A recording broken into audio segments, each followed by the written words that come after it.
I will.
Welcome to the Fowler Museum's exhibit of some of its magnificent collection of Southeast European traditional clothing, both rural folk costumes and urban festive wear.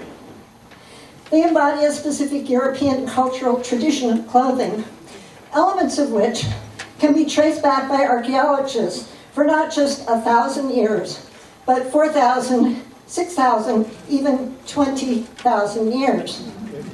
But we'll come to that. First, let's look at these representative women's costumes from the Central Balkan Peninsula, mostly from the same villages as the ones in the exhibit.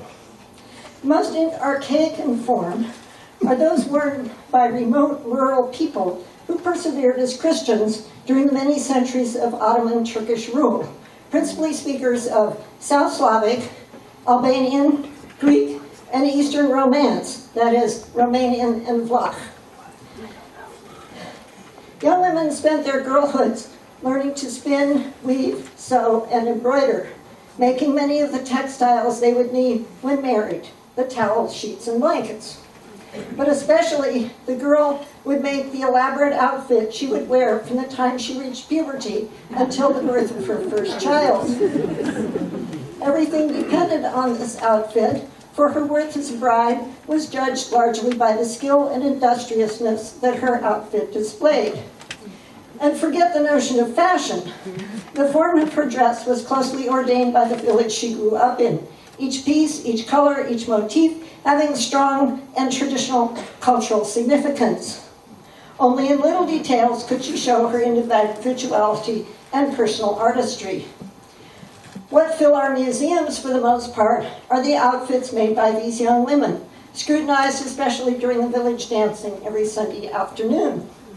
And since the natural habitat of these costumes is dance, it is in dance that they are best seen and understood. The most archaic costumes are basically red, white, and black, an ancient Indo-European color scheme in which red color stood for blood and hence life. White denoted purity and ritual power, and black referred to the dark earth and the food it produced. The foundation garment in all these costumes is the chemise or tunic, a long white linen garment looking like a shirt at the top and a skirt or petticoat at the bottom. With a belt at the waist and a coat in the winter, this was about all a little girl wore. But when the girl reached puberty, she typically added one or more aprons or overskirts and lots of fringes that signified she was now able to bear children. Then when she married, she donned a headdress completely covering her hair, which is where her fertility was thought to reside. She also added jewelry intended to glitter and clink so as to distract sickness demons and the evil eye. And she wore this protection until after the birth of her first child. Half the costumes you see here come from Macedonia. The most archaic ones, loaded with the sacred fringes, come from remote uplands, Alexa's and mine. And the first costume you'll see in the exhibit are from Mariovo in the southwestern highlands, while Sharon's is from Drenok in the west along the mountainous Albanian border. And the one worn by Caitlin with its distinctive wings comes from the capital town of Skopje to the north. You'll find both the summer and the padded winter versions of it in the exhibit. Also heavily fringed, but in black, is Joanne's Karaguna costume, typical of Loch shepherds who wandered the mountain spine, running from central Greece up through Macedonia into Serbia and Romania. This is the southern version. Katie's costume is from Šumadija, the oak-forested heartland of Serbia. In Šumadija, the archaic striped and pleated woolen apron worn in back, which has the same significance as the fringes, is usually tucked up, forming a distinctive beetle wing shape. Finally, from Stara Zagora in the mountains of southeastern Bulgaria comes Julie's costume with a different archaic form, a jumper over a chemise. The vertical strips of decoration on the skirt may be a visual reminiscence of the fringes. You'll see one of those in the exhibit also. And we'll see the origins of these features presently. Another key announcement of a girl's coming of age was the fact that now she was both allowed and obliged to join in the traditional dancing in the village square for hours on Sunday after church. The dance line, as we said, was where marriage girls were particularly seen and inspected, and where they had to look their best. Hence, we find a two-way influence of the costumes on the dances and of the dances on the costumes. An important theme we'll explore this afternoon with the dancers. Note, for example, that the length and tightness of the women's chemises prevent them from lifting their feet and legs the way you saw the men doing. The specialty of Macedonian women is in the proud way they carry their shoulders, arms, and hands as they lift their bodies subtly with foot and hip muscles. Here's a short sample from Bulgarian Macedonia. Katuše pusto, katuše, što ti bilo crno pisano. Katuše pusto, katuše, što ti bilo crno pisano. Baš pijanica da zemiš, taj Nikola oko careta. Baš pijanica da zemiš, taj Nikola oko careta. Side mučina na murve, tvoj to momčina vejana. Side mučina na murve, tvoj to momčina vejana. Oj, lele, lele, katuše, izgori pjane za tebe. Oj, lele, lele, katuše, izgori pjane za tebe.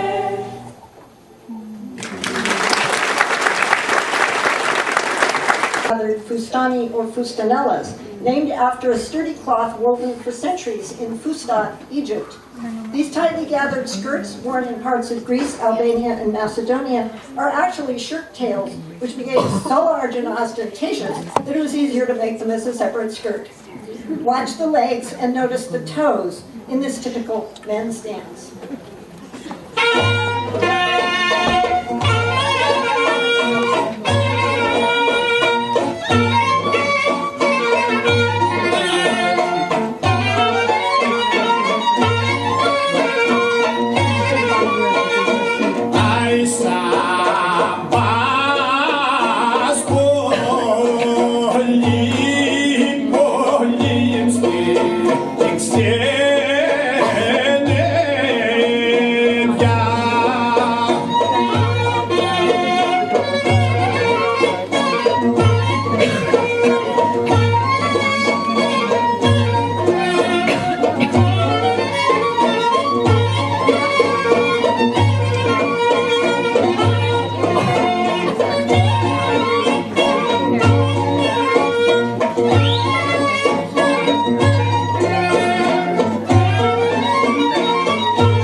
The kilt-like fustan, worn by Alan and Mike, was used only in some parts of the Balkans. Mostly like Dominic on the end, men wore trousers, but variously cut and usually made of heavy felted wool in white, black, or brown, with contrasted braid or piping along the seams and as decoration. Here and there, from Montenegro to Crete, one finds short baggy pants influenced by Turkish styles like Milton's, made of thinner cloth with an enormous amount of material between the legs. The vests, too, were influenced by the Turkish habits, especially those encrusted with metallic braid.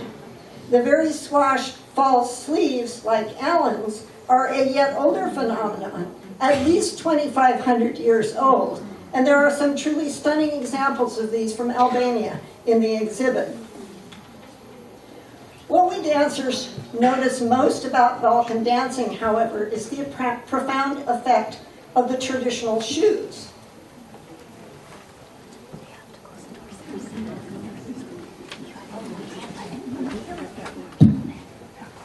Although differing somewhat from one area to another, these so-called opansi are absolutely flat, heelless leather or rawhide moccasins with plated leather or cord tops and turned-up toes. They are ideal for the quick little steps, flat-footed slaps, and toes curled around ankles that abound in Balkan dancing. Steps that are virtually impossible to do in the heeled boots worn farther north in Hungary and the like. By the same token, many Hungarian steps are quite impossible in Opanci, as we shall see later. Watch the feet now in this typical Serbian kolo dance, with a much bouncier, looser limb style than the Bulgarian and Macedonian dances we've just seen. It will be followed by a bit of Bulgarian dance with a rather different repertoire of steps geared to flat-soled Opanci.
Take a look at the historical development twister about haymaking.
seen some of the ways Croatian and Hungarian girls make them fly, and you'll see more in a minute.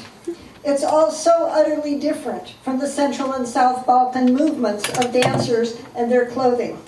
Hungarian village girls, in fact, felt that the height of elegance was to wear so many petticoats under their tightly pleated skirts that they couldn't even sit down, but could only subside into a squatting position, surrounded by a huge wheel of fabric.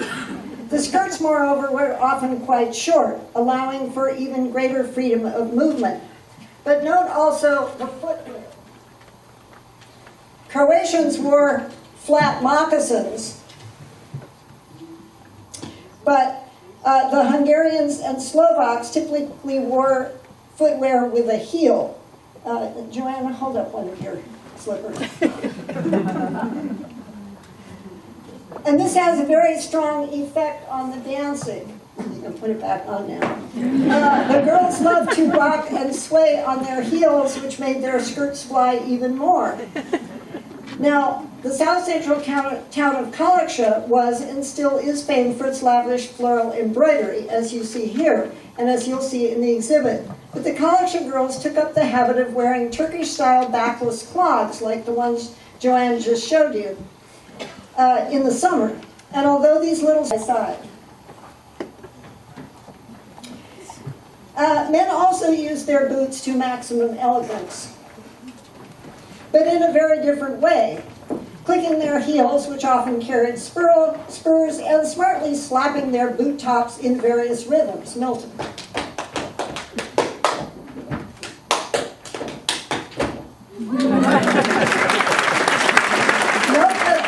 Things are quite impossible to do wearing short, flat moccasins, just as some of the Balkan steps are impossible to execute in heeled boots. In most of Hungary, the men wear black boots and dark pants with a copiously sleeved white shirt and some sort of elegant vest. Sometimes they are very short, like Mike's. Sometimes longer, like Milton's. In Kalaksha, the men wear heavily embroidered shirt fronts, as Alan is.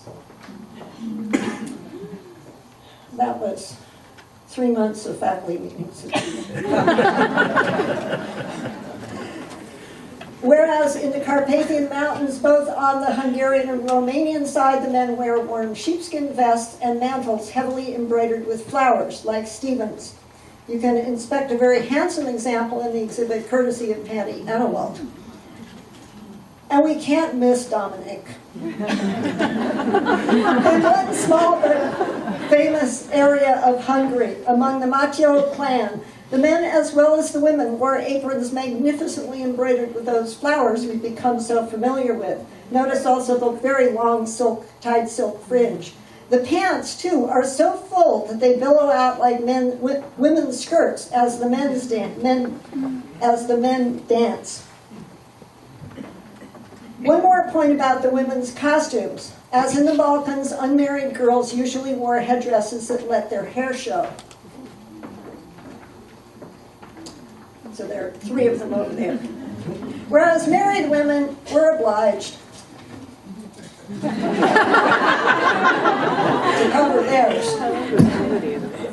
But instead of talking about it, let's see these remarkable costumes in motion, as they were meant to be seen in the traditional Sunday afternoon dancing, while the young people in particular look each other over.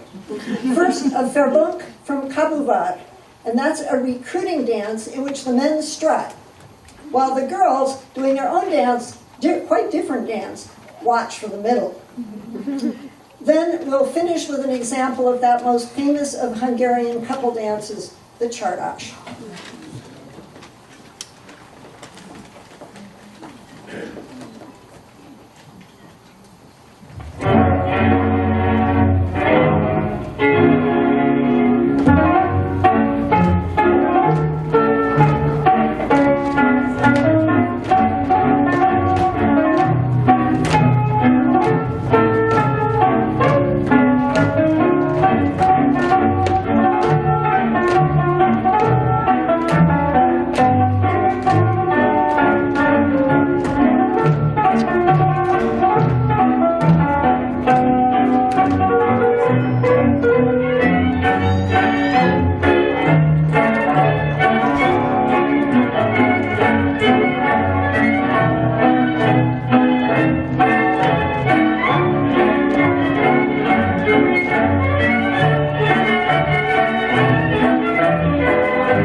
Let's give one more round of applause for them.